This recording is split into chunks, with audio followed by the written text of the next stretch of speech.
बच्चों, आज के इस संस्कृत के वीडियो में सभी का स्वागत है। और आज हम लोग पाठ 1 का जो हम लोग पिछले वीडियो में अध्ययन किए थे और उसके बारे में अर्थ जाने थे, उसकी पहचान बताई गई थी और एक वचन, द्विवचन और बहुवचन में किस तरह से प्रयोग होता है, इसके बारे में बताया गया था। आज हम लोग उसी पाठ 1 का जो नाम है जिसका शब्द परिचय 1, शब्द परिचय 1, तो इसी का हम लोग आज अभ्यास में दिए गए प्रश्नों को करेंगे। तो सभी बच्चे अपनी रुचिरा प्रथमोभागा जो कक्षा 6 की संस्कृत की पुस्तक है उसे निकाल लेंगे और उसमें निकालेंगे पहला चैप्टर।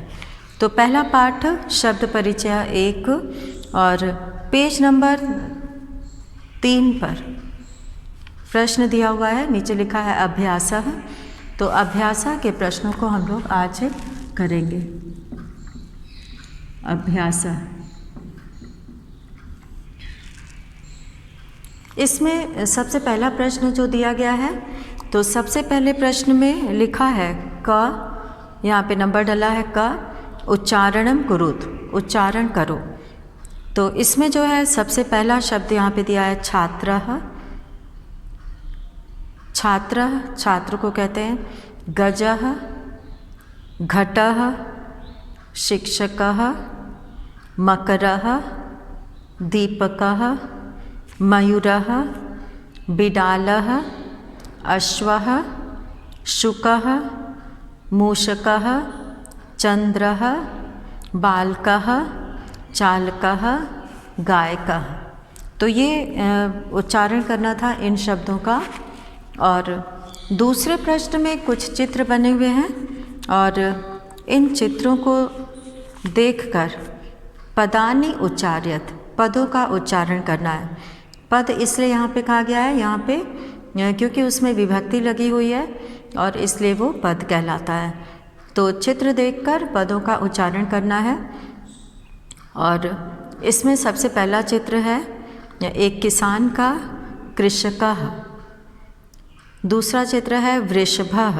कृषकः मतलब किसान, वृषभः मतलब बैल, भल्लुकः भालू, मंडूकः मेढक, कपोतः कबूतर, पर्यंकः पलंग, दूरभाषा बेड जिसको कहा जाता है, पलंग, दूरभाषः टेलीफोन, काकः कौवा और शौचिकः दर्जी। तो इस तरह से यहाँ पर चित्र देखकर उसके नाम का शुद्ध उच्चारण करना है। और अब यहाँ पर जो दूसरा प्रश्न दिया हुआ है, दूसरे प्रश्न में यहाँ पे क में लिखा है वर्ण संयोजनेन पदम लिखत। वर्ण संयोजनेन, वर्ण का संयोजन करके पदम लिखत, पद लिखो। अर्थात इन स्वर और व्यंजन को जोड़कर जो शब्द बनता है उसे यहाँ पर लिखना है। यहाँ पे जो बॉक्स दिया हुआ है उसके अंदर उस शब्द को भरना है। तो इसको करने के लिए सबसे पहले एक उदाहरण यहाँ पे दिया हुआ है, यथा। यथा मतलब जैसे, च अ, श अ, क अह, इन सब को मिलाने से बना चषकः। तो च मिलाएंगे तो च में अ स्वर मिलाएंगे तो च बन जाएगा, और श में अ मिलाएंगे तो श, और क में अ मिलाएंगे तो कः, चषकः। और इसके बाद जो अगला दिया हुआ है उसे हम लोग पूरा करेंगे यहाँ पर। तो शौचिकः, यहाँ पर स अ च ई और क अह, ये पूरा मिलकर बनेगा शौचिकः। तो हम लोग दूसरे प्रश्न से इसको करना शुरू करेंगे। तो उत्तर 2 हम लोग करेंगे और उत्तर 2 में सबसे पहला चषकः लिखा हुआ है और फिर है शौचिकः। यहाँ पर स अ च ई शौची, तो ये बन जाएगा शौचिकः। तो ये शौचिका बन जाएगा। और अब यहाँ पे जो अगला खाली जगह है उसमें हम लोग करेंगे श,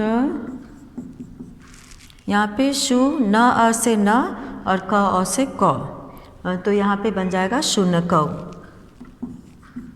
न क अ से क,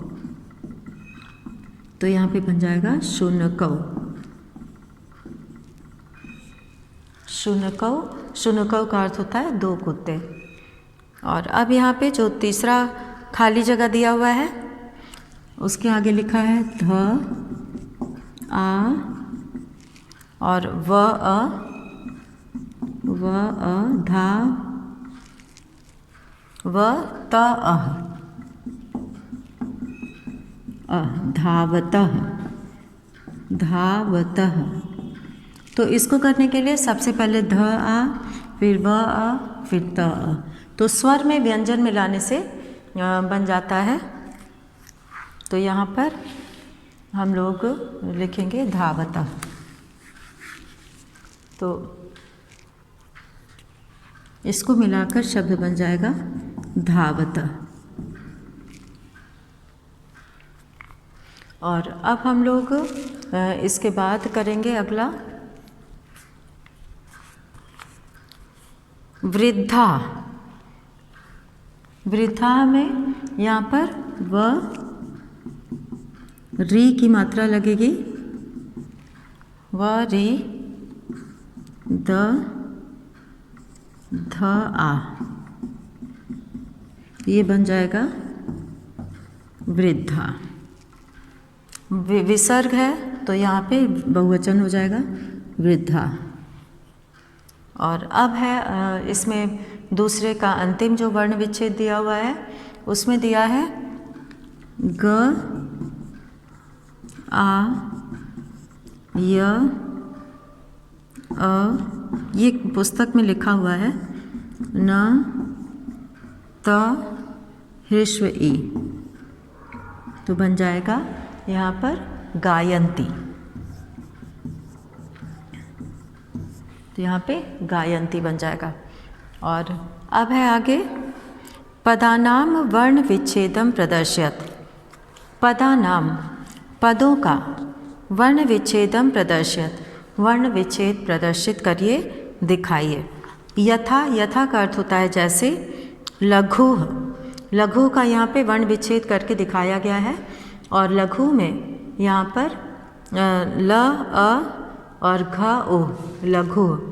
तो इस तरह से यहाँ पे लघु जो है वो दिया हुआ है, इसका वर्ण विच्छेद किया हुआ है। और अब हम लोग यहाँ पर देखते हैं कि किस तरह से यहाँ सीव्यति पद दिया है, सीव्यति। तो सीव्यति का हम लोग वर्ण विच्छेद करेंगे। तो यहाँ पे हम लोग शुरू करते हैं सीव्यति। ये उत्तर 3 है ये सीव्यति। तो सीव्यति में इसका वर्ण विच्छेद हम लोग करेंगे सीव्यति का। तो स दीर्घ ई व य अ और त ई, तो ये हो जाएगा सीव्यति। तो सीव्यति का वर्ण विच्छेद इस तरह से हुआ। और अब यहाँ पर दूसरा दिया है वर्णाह। वर्णाह, वर्णाह का वर्ण विच्छेद व अ, र आएगा पहले, क्योंकि र के बाद ही हम लोग इसका उच्चारण करते हैं, इसलिए पहले वर्णाह। र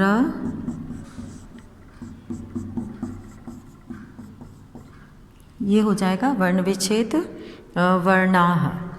और अब है कुक्कुरौ। कुक्कुरौ का हम लोग वर्ण विच्छेद करेंगे यहाँ पे।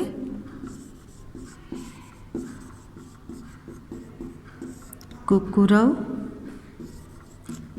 क उ फिर क रहेगा, इसके बाद कोई स्वर नहीं रहेगा, फिर क के साथ छोटा ऊ रहेगा, फिर र रहेगा, फिर अ रहेगा। तो इस तरह से कुक्कुरऊ का क ऊ से कु, फिर आधा का है इसलिए क लिख के इसके आगे कोई भी स्वर नहीं लगाएंगे, और फिर यहाँ पे क ऊ लिख के कु बनाएंगे, फिर र में अ लगाकर स्वर रौ, कुक्कुरऊ। तो ये हो गया। अब इसके बाद मयूराह दिया है, तो ये दोनों हम लोग ऊपर करते हैं, तो यहाँ पर नहीं आ पाएगा दोनों, तो उसके बाद का हम लोग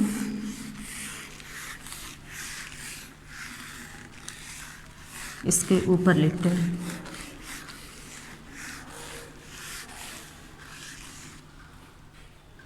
और अब है यहाँ पर ये तीसरे का ही हम लोग आगे लिखेंगे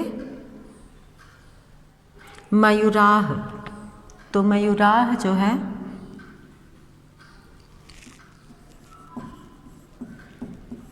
मयूराह में म प्लस अ से म बन गया, और या में दीर्घ ऊ लगाएंगे, मयूराह आह यहाँ पे विसर्ग लगेगा, तो ये हो जाएगा मयूराह। और एक और है बालका।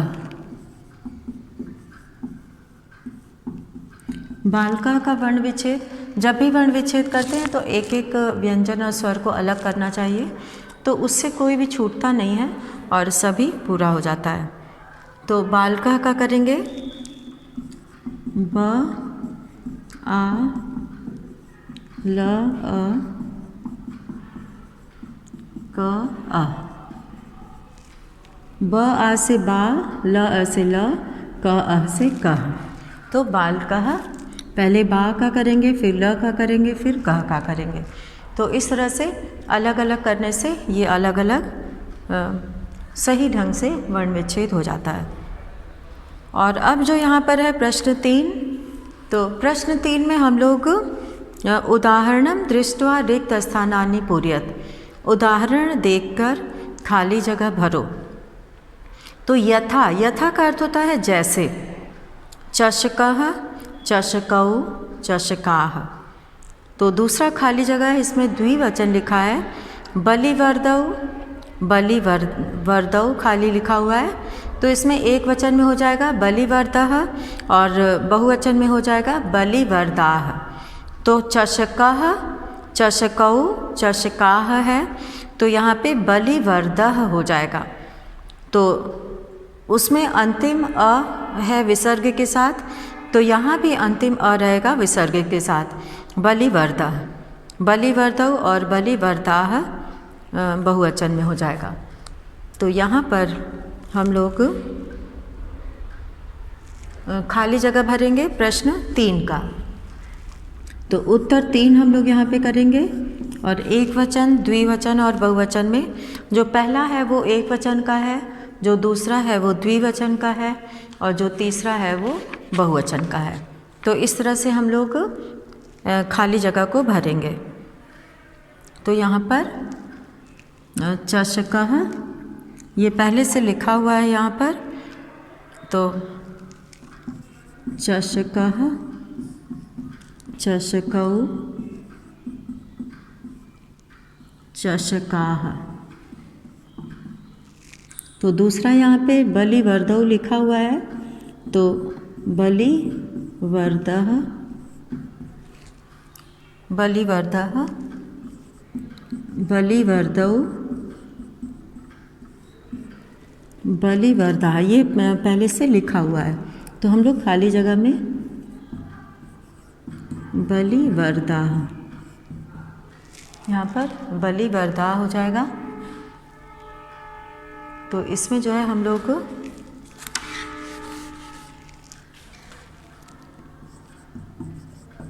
बलिवर्दाः, तो ये खाली जगह में हो गया। इसके बाद का भी हम लोग करेंगे। इसके बाद दिया है शुनकः, बलिवर्दा कहते हैं बैल को, अब शुनकः हम लोग करेंगे।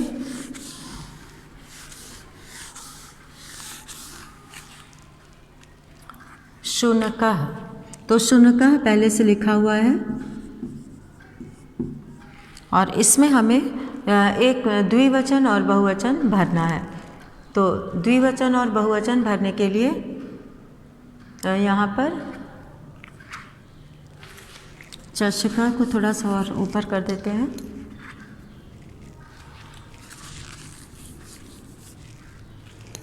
चषकः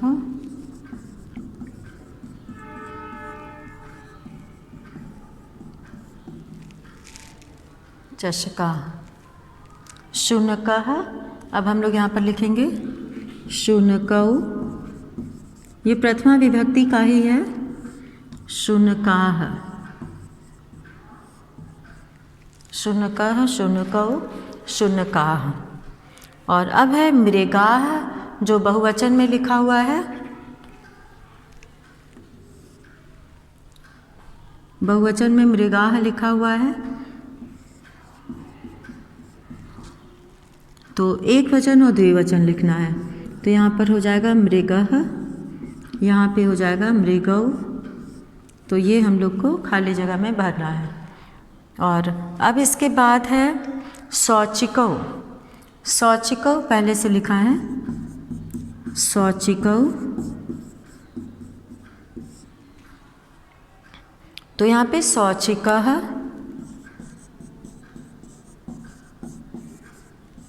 शौचिकः खाली जगह में हो जाएगा, शौचिकाः बहुवचन में हो जाएगा। एक वचन में शौचिकः और बहुवचन में शौचिकाः। और अब है यहाँ पे मयूरः लिखा हुआ है एक वचन में, तो मयूरः,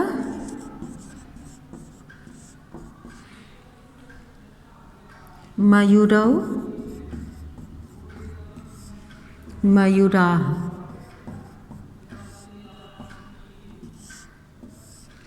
तो इस तरह से यहाँ पे अंतिम उच्चारण का ध्यान देना है।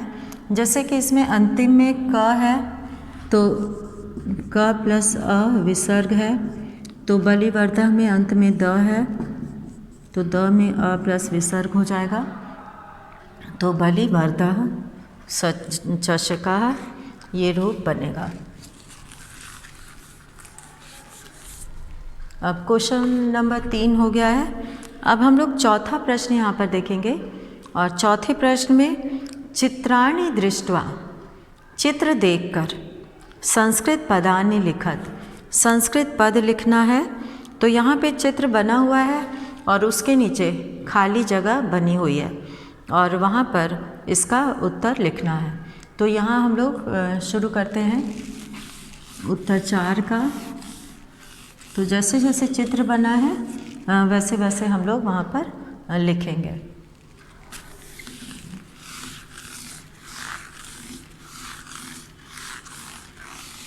इसमें सबसे पहला चित्र बना हुआ है हाथी का, और हाथी को संस्कृत में कहते हैं गजः। एक हाथी बना है, इसलिए हम लोग एक वचन का प्रयोग करेंगे और उसमें लिखेंगे गजः। तो उत्तर 4 यहाँ पे हम लोग करेंगे। जो पहला चित्र है, तो पहले चित्र में गजः, गजः हो जाएगा। दूसरे चित्र में काकः और तीसरे चित्र में आ जाएगा चंद्रः। तो तीसरे चित्र में चंद्र, चंद्रमा को चंद्र। और अब उसमें जो है जो दूसरा चौथा चित्र है ताला बना है, ताला को कहते हैं ताला। और भालू है भल्लुकः। और उसके बाद बिडालः है, बिडालः, बिलाव को कहते हैं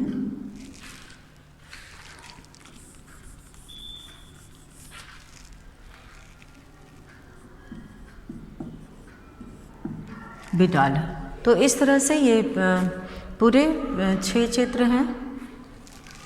ये पहला है, ये दूसरा है, ये तीसरा है, ये चौथा है, ये पांचवा है और ये छठा है।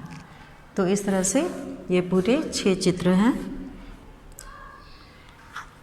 इसमें अब पाठ पर आधारित जो प्रश्न है, इसमें 5वां प्रश्न दिया हुआ है चित्रम दृष्ट्वा उत्तरम लिखत, चित्र देखकर उत्तर लिखो। तो इसमें चित्र देखकर उत्तर लिखना है।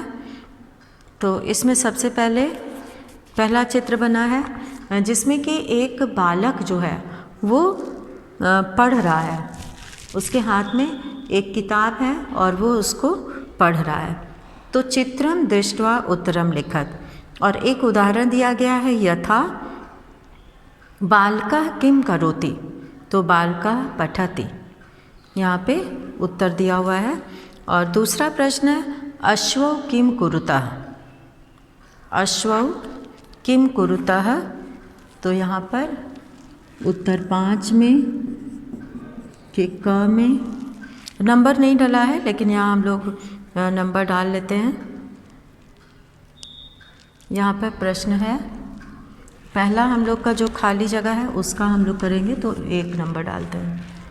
यहाँ पे प्रश्न है, अश्वौ किम कुरुतः, अश्वौ किम कुरुतः।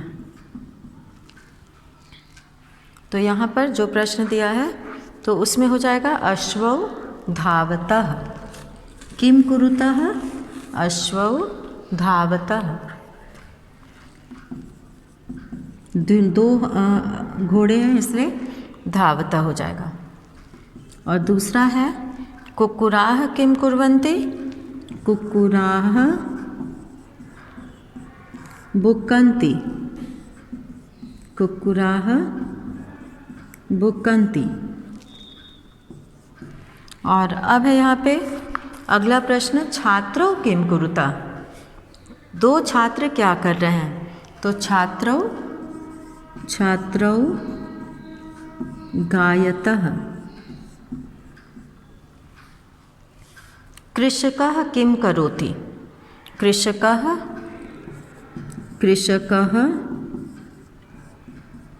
क्षेत्रं कर्षति।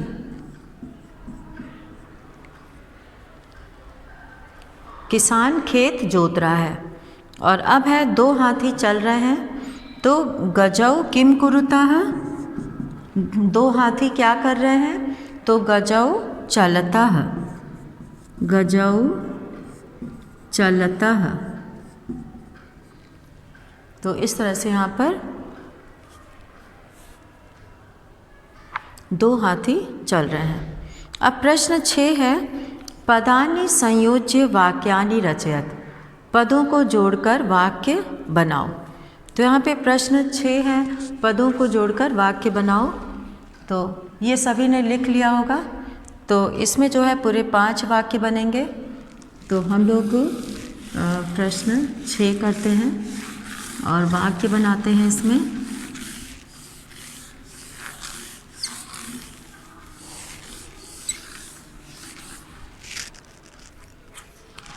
यहाँ पर उत्तर 6 और उत्तर 6 में हम लोग यहाँ पर करेंगे। पहले दिया हुआ है गजाह, तो यहाँ पर लिख देंगे गजाह। अब इसको मिलाना है, वाक्य रचना है। तो गजाह, हाथी क्या करता है, गजाह चलंती, हाथी चलता है। तो पहला वाक्य यहाँ पे बन जाएगा गजाह चलंती। और दूसरा वाक्य है सिंहौ गर्जतः, शेर गरजता है, तो सिंहौ गर्जतः। तो ये वाक्य हो गया है। और तीसरा है गायकः, गायकः गायति।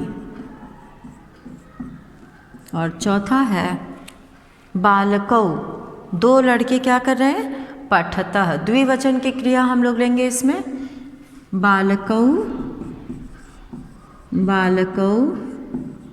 पठतः। और फिर है मयूराः, मयूराः नृत्यन्ति, मोर नाचता है इसलिए मयूराः नृत्यन्ति।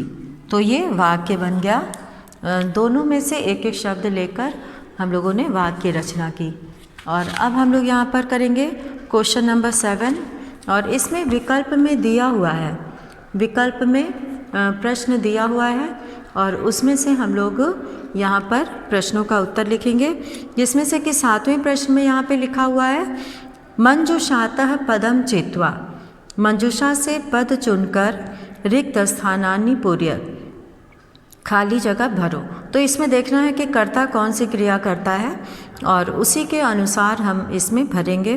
जैसे मोर नाचता है, शेर गरजता है, हाथी चलता है, बालक पढ़ता है और पेड़ फलते हैं। तो इस तरह से हम लोग यहाँ पर भरेंगे। तो क्वेश्चन नंबर प्रश्न संख्या 7, और उसमें क है मयूराह। यहाँ पर मयूराह दिया हुआ है और बहुवचन है, और मोर नाचता है, इसलिए हम लोग इसमें नृत्यन्ति भरेंगे। मयूराह, मयूराह नृत्यन्ति। और अब यहाँ पे ख है गजौ चलता, ख है गजौ, 2 हाथी। अब ऊपर यहाँ पे चलता दिया हुआ है, हाथी चलते हैं, इसलिए हम लोग इसमें चलता भरेंगे, गजौ चलता। और फिर है यहाँ पे ग वृक्षाः फलन्ति, ग में वृक्षाः फलन्ति, पेड़ फलते हैं, इसलिए हम लोग यहाँ पे फलन्ति लिखेंगे। फलन्ति मतलब फलते हैं। और घ है सिंहौ गर्जता, शेर गरजते हैं, तो यहाँ पे सिंहौ, सिंहौ गर्जतः। और फिर अंग है वानरः, वानरः बंदर कूदने का काम करता है, खाने का काम करता है। तो वानरः खादति, एक वचन है और यहाँ पे खादति दिया है, तो खाने का काम वानरः खादति। और च है अश्वः धावति, तो यहाँ पे च में हम लोग भर देंगे अश्व यानी घोड़ा, धावति दौड़ता है, ये एक वचन की क्रिया है, इसलिए यहाँ पर एक वचन के धावति का प्रयोग किया गया है। तो इस तरह से हम लोगों ने यहाँ पर 7वें प्रश्न में दिए गए कर्ता के साथ क्रिया हम लोगों ने भरा है। और अब हम लोग अगला प्रश्न यहाँ पर करेंगे, अंतिम प्रश्न है ये इस पाठ का। और इस पाठ में हम लोग सह तौ ते इत्येतेभ्यः, सह तौ ते इत्येतेभ्यः उचितं सर्वनाम पदम चित्वा रिक्त स्थानानि पूरयत। उचित सर्वनाम शब्द से रिक्त स्थान भरना है। तो उत्तर 8 में सबसे पहले क यहाँ पे दिया हुआ है, तो क में हम लोग गजाः चलन्ति बहुवचन है और पुल्लिंग है, इसलिए ते चलन्ति हो जाएगा, ते भरेंगे। और ख में छात्रों पठतः, 2 छात्र पढ़ रहे हैं, तो तौ हो जाएगा, तौ पठतः सर्वनाम शब्द भराएगा। और फिर है ग वानराः क्रीडन्ति, बहुत से बंदर खेल रहे हैं, अनेक बहुवचन है ये, और पुल्लिंग है तो ते हो जाएगा, तो खाली जगह में भरना है। और फिर घ है गायकः गायति, ये एक वचन है, इसलिए यहाँ पे पुल्लिंग है तो सह का प्रयोग होगा। और अंतिम है यहाँ पे मयूराः नृत्यन्ति, मोर पुल्लिंग होता है और बहुवचन है तो ते हो जाएगा, सह तौ ते। एक वचन गायिका है, एक वचन था, तो यहाँ पे हम लोगों ने सह का प्रयोग किया। और जहाँ पे द्विवचन है जैसे कि छात्रौ, तो वहाँ पे हम लोगों ने द्विवचन का प्रयोग तौ, सह तौ ते, इसका प्रयोग करते हैं हम लोग एक वचन, द्विवचन और बहुवचन में। तो यहाँ पर हम लोगों ने इस पाठ में दिए गए बहुत सारे प्रश्नों का उत्तर लिखा, समझा, और इसको याद रखने की ज़रूरत है कि पुल्लिंग में जो सर्वनाम शब्द होता है सह तौ ते, और जो पहला पाठ है वह अकारांत पुल्लिंग है, और इसमें अकारांत पुल्लिंग के शब्दों का प्रयोग किया गया है। मयूरः, वानरः, चषकः और शुनकः। तो ये सब जो है ये पुल्लिंग के पद हैं, यहाँ पे शब्दों का प्रयोग है। और उसमें सर्वनाम के लिए एक वचन में सह का प्रयोग करते हैं, द्विवचन में तौ का प्रयोग करते हैं और बहुवचन में ते का प्रयोग करते हैं। तो वह, वे दोनों, वे सब। तो इस तरह से हम लोगों ने आज ये पूरा किया। और इस पाठ में अंत में लिखा हुआ है यहाँ पर ध्यातव्यम। ध्यातव्यम में यहाँ पे लिखा है कि संस्कृते, इसमें क में लिखा है संस्कृते त्रीणि लिंगानि भवन्ति। संस्कृत में 3 लिंग होते हैं। तो यहाँ पे त्रीणि लिंगानि भवन्ति, 3 लिंग होते हैं, जिसमें कि पुल्लिंगम, स्त्रीलिंगम और नपुंसकलिंगम। ख में संस्कृते त्रयः पुरुषाः भवन्ति। संस्कृत में 3 पुरुष होते हैं, प्रथम पुरुषः, मध्यम पुरुषः, उत्तम पुरुषः, पुरुषश्च। ग है संस्कृते त्रीणि वचनानि भवन्ति। तो संस्कृत में 3 वचन होते हैं, एक वचनम, द्विवचनम और बहुवचनम। तो इस तरह से इस पाठ के माध्यम से हम लोगों ने अकारांत पुल्लिंग के शब्दों का ज्ञान प्राप्त किया। और इसी के साथ आज का ये वीडियो यहीं समाप्त करते हैं। धन्यवाद।